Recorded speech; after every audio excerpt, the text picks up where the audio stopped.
We will move on to our next speaker, that is Floris Boogaard.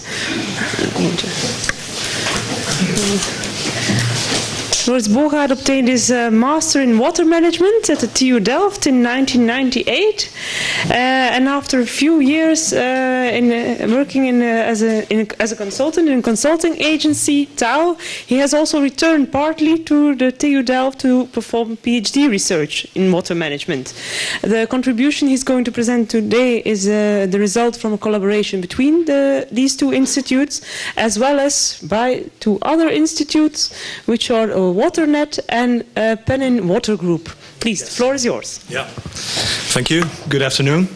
I have a short talk about augmented reality, which we used in some projects, mainly international projects.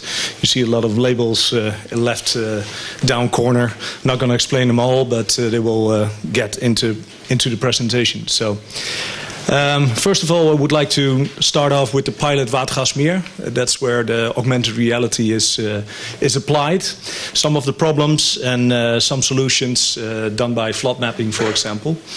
And afterwards, it's mainly about communication. It's about participation of people. It's visualizing solutions to make transnational knowledge on these problems and solutions by augmented reality. There's some conclusions and some work in progress. We're not finished with augmented reality yet, so we're still continue, and I would like anyone to participate along the way.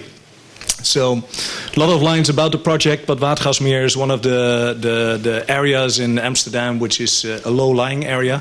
It's the lowest area, actually. It's minus 5.5 meters. So that raises a lot of problems, actually. And with all the problems we have in megacities, as you can see here, flooding problems, there's no space for water. There's the quality of water, which is not really good in that area. And of course, there's a question of do we have to implement a lot of measures, or should we adapt like these guys are doing? So, and we're coming with solutions here. So we would like to see if we can do some more with energy, for example, and other chances, and to improve the cycle issues. Well, to just focus on some of the problems, the existing drainage system is pretty old. We have to get it out, actually reconstruct it. You can see it's clogged in the way, and that actually comes to some floodings, not so severe as you can see on the television, but it was only 10 millimeters in an hour, for example, and water is on the streets, and that causes a lot of disruption in that area. So, and of course, there are a lot of solutions. We did a lot of workshops on this project, and solutions, permeable pavement, green roofs, bioswales. I think we've seen them all. But the main question in this project as well, since we have a lot of participants, a lot of stakeholders from different nationalities and different backgrounds, is which of these solutions is the best. And especially speaking one language is very hard. If you have an architect, spatial planner, you have technical issues, you have consultants, water authority with the laws. So that mainly will induce actually that you would like to have some good communication about it and visualization. So, so many participants on this project. There's in the paper there's a whole view on people participation, what you can use. So we'll skip that part for this one. But believe me, technical, governance, social, legal, budget, maintenance is a lot of issues that should be dealt with in this project.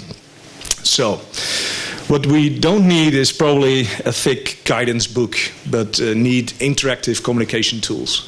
And there are some communication tools we can use. So, for example, this is if you have a solution, you can build up a full-scale model in the lab and watch it, and people can understand how water would flow through a system like that. Or Congress, like we're here today. There's some interactive meetings. But I think more the interactive of innovating tools would be using touchscreens and doing calculations on the spot, for example. See what IDs people have from the roads or from green and calculate them on the spot. Then there's serious gaming. There's a talk already this morning.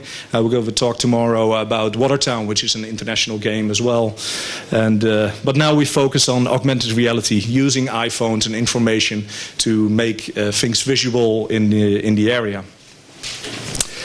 So, augmented reality. Well, we had a workshop on the International Water Week in Amsterdam. And it was quite interesting to see so many people that were attending, and we used all these interactive communications tools as much as possible.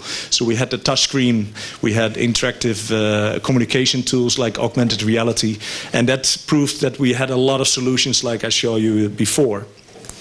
So one of the tools we used was height maps, so level modeling, for example. So if this flooding occurs, you can see some red dots were really low, and those are the areas that the people in the workshop had to focus on. So and that proved that a lot of these measurements were in the right place.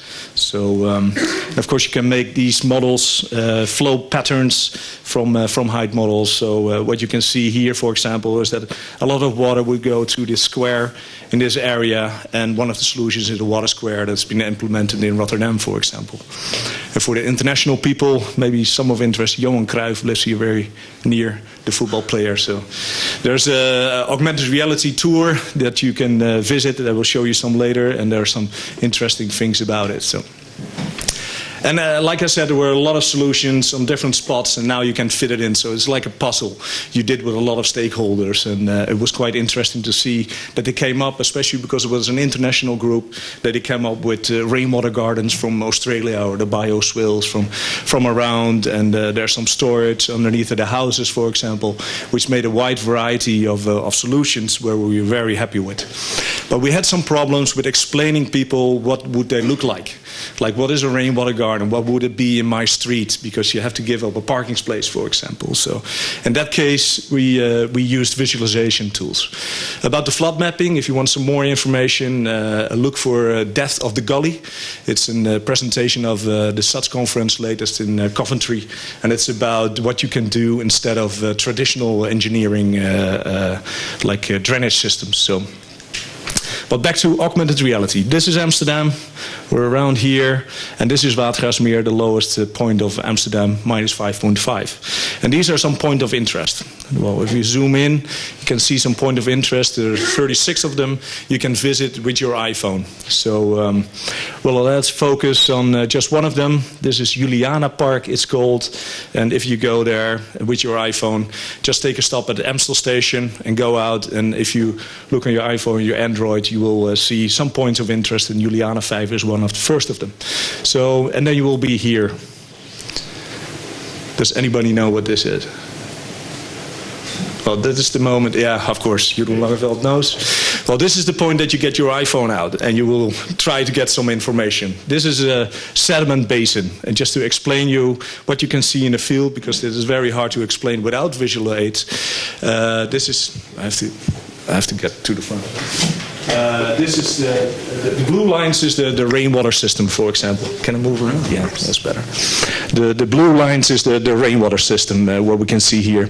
And actually there were a lot of quality problems. This is at the Amstel station, so there's a lot of trams, there's a lot of traffic around it. So basically they had to transport it to the sewage treatment plant, or they could use sheet piling, as you can see here, and they made a basin. So here's the inlet from the sewer system from all around, and it will go into a basin just by a sheet pile and then over here. And the question was, what kind of removal efficiency rate would a system like that have? So, and what you could see from this one, you just see the sheet piling here. I think a lot of people would have asked the question what it actually is. But what it looks like, because the sediment basin, you know, rainwater is clean, but is it? This is after 8 years. And there was 1.5 meters of sludge, highly polluted sludge in that area on the basin. So it worked on that occasion very well. So, but how will it look like if you just go there? And if you go to the area now, you could see people with iPhones and watching to that sediment basin and get lots of information, as you can see here, from a lot of documents, and go to the website. And from that location, you can actually go to a new point of interest in that area. So 36 of them. So have a nice straw. And actually we had a pilot, and this is the skills integration project. It's again with a lot of countries, and we tried to see if a person from the UK would go to that area and would be able to make a tour of all these points. And this is Sid Simpson, for example, from the Bradford municipality. And he made a complete tour for an hour with just using his iPhone and reading information out. And it was quite nice to see that he did very well. So, okay, so the outcomes of the workshop here. I think using augmented reality is just a visualization. It's an aid to let people participate. Was that people were really enthusiastic to participate, and they found it very easy to gather information from their iPhone and later to the website that they could visit. It really helped understanding the context, the circumstance, and the problems. That really helped in the workshop to get to better solutions in this case. So, and there were suggestions made to improve the augmented reality, because still it was a 2D vision, to go to 3D and maybe focus more on the things you cannot see. Because there are a lot of things that we cannot see, and you can make them visible with augmented reality. So this is a 3D model of that basin, for example, as you can see here. But it shows all the drainage systems and the cables and the lines in all the area, which is quite impressive. And people wanted to implement solutions here, which is quite difficult if you have so many cables and stuff. So revealing what is underground can be of a lot of use actually on these projects. So this is, and I hope you can see it, video, but probably it's not too much time for it, but here's a 3D visualization of that whole basin. So what you can see is it projects above the basin, so you can see and have an impression how big it is and how deep it is, and get all the information from this.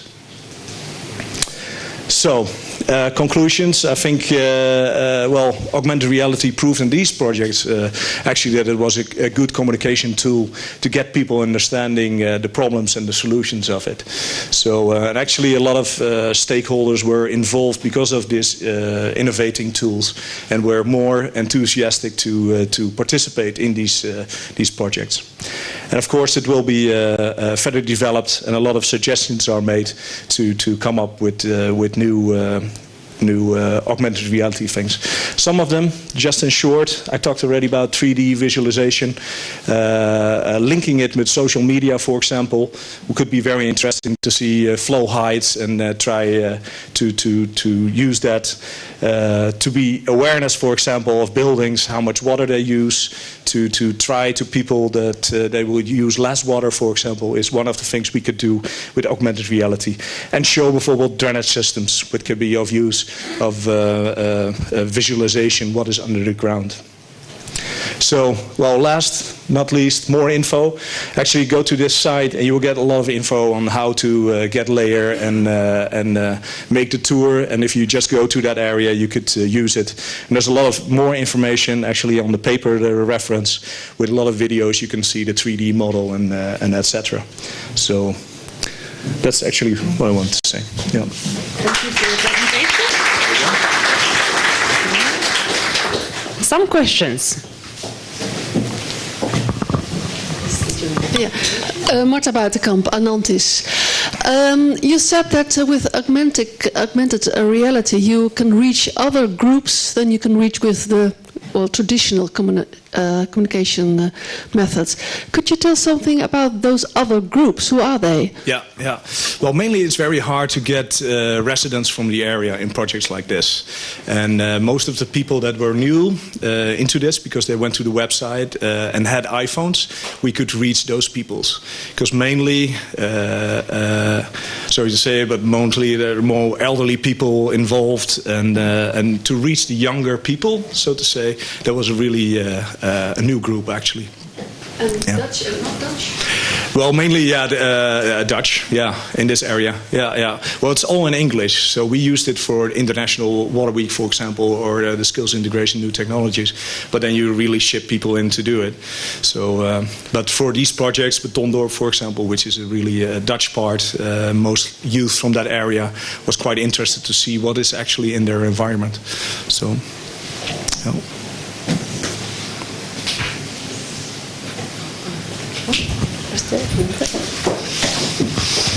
Animal up from Copenhagen Wastewater Innovation. You say you get them involved. How are they able to communicate with you? Is it like they can get feedback also through this app? Yeah, good question. Mainly it was used in the workshop, so we get feedback from them in the workshop. But you can push I like, for example, if you were in some location. So mainly we got from that they liked the location. But I think the communication could always be improved, of course. But now it's really a tool that we used, because it's not a tool that exists on itself. You should use it in an interaction like a workshop or the field trips, which is a very important thing of projects. It's just walking around and getting to know, for example, seeing that it's minus 5.5 meters. If I say it, you don't have a sense of it. But if you really go to that area, you will see a dike, and you watch from it below, and then you see how urban dense, for example, and how low the area is. And for that, application, that's very important to visualize it by this way. Yeah. Yeah, Hanneke Schuurmans from Royal Haskoning DHV.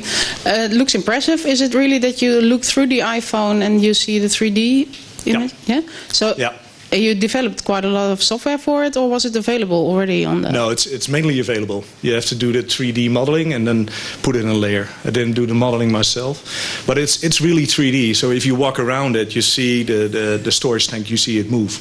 So it's quite nice to see. I will have a look at your things. Yeah.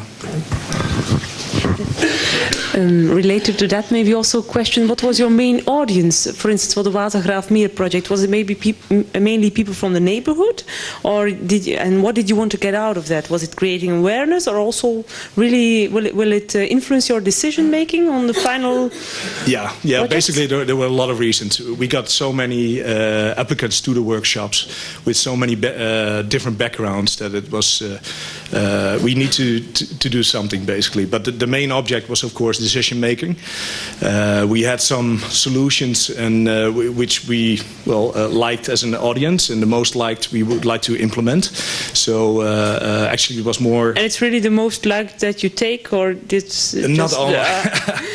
There's a lot in the paper on how the workshop worked, but I think that was the main interest, to show people that if you have a solution, that they're really aware of how it looks like and how it will look like, because otherwise they would say yes or no to something that they don't really have an idea of how it is visualized. So.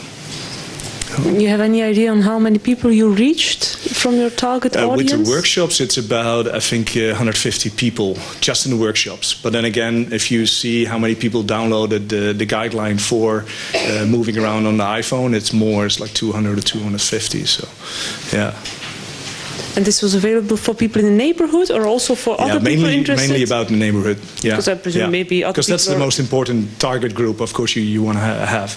Wow. So, and it's you have procedures that they can speak up to measurements to solutions that are not really theirs or have problems with. I mean, it really helps them to come up with projection or anything. So. Okay. Yeah.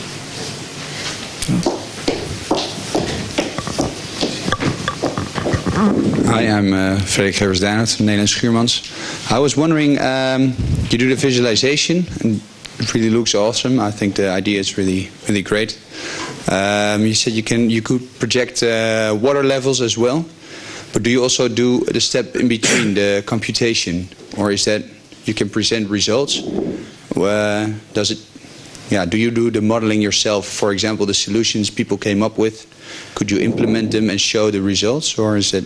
Yeah, we did the modeling themselves, just visualization, without putting it in layer, for example. But the best solutions, they were implemented on the iPhone, so that people could see what they were most enthusiastic about. But of course, it's a visualization of things you could do. Of course, it costs a lot of money as well. So we cannot do all solutions. But I think the main thing, if you come up with a rainwater garden from Australia and it's not being implemented here in the Netherlands, it's very nice to implement the system like that and see how it looks like. So mostly for that, and of course these are international projects, so we have to speak the same language and see if solutions from Australia would be applicable to the Dutch situation. That's where it mainly is about. Yeah. So. Okay, I think that will conclude this contribution. Thank you very much. Thank you.